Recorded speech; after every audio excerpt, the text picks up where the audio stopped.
Contrary to what the championship title represents, the title itself is only occasionally held by the person who we can confidently say is the best fighter in the weight class.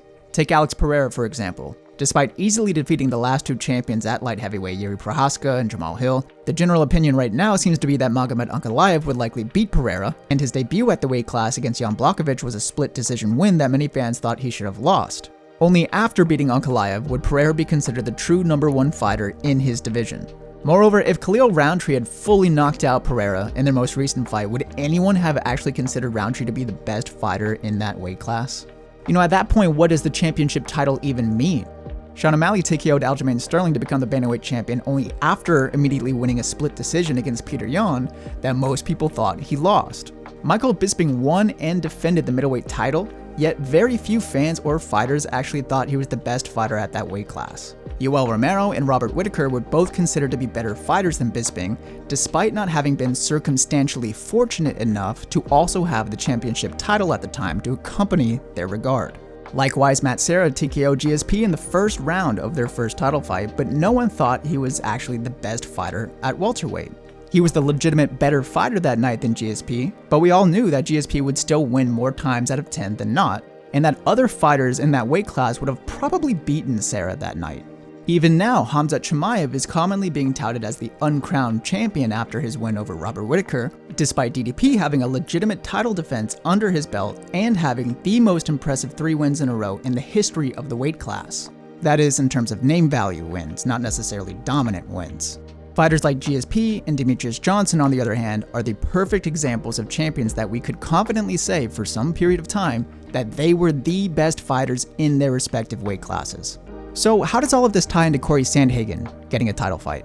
Well, if the primary purpose of a title fight is to find out who the best fighter is in a given weight class, then Merab ought fight Umar next. It doesn't matter that Umar has only beaten one ranked fighter, because Cory was the #1 contender prior to losing to Umar. Umar is undefeated, and Umar proved to have championship level skills in his last fight. In other words, he very well may be the actual best fighter in that weight class, and that's why he should be fighting for the title.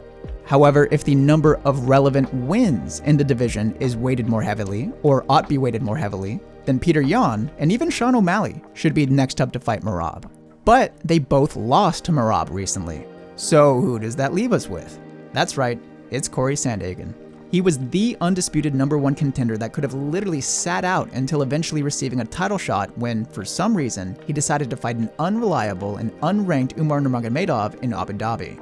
And even though he lost, the fight was very competitive, and, more importantly for this criterion, he is the highest ranked bantamweight fighter that both has the most relevant wins over ranked competition at his weight class, yet hasn't recently lost to the champion Merab. There is also the criterion of an interesting stylistic matchup, which really tends to get ignored for title fights for some reason, but it has some merit in its own right, and Cory does pose an interesting stylistic matchup to Merab, considering the completeness of his game and specifically his wrestling prowess relative to his striking competency. O'Malley and Yan had the striking competency and that advantage over Merab, but Merab was able to win because they had a lack in key areas in which Cory does not have as much of a severe lack.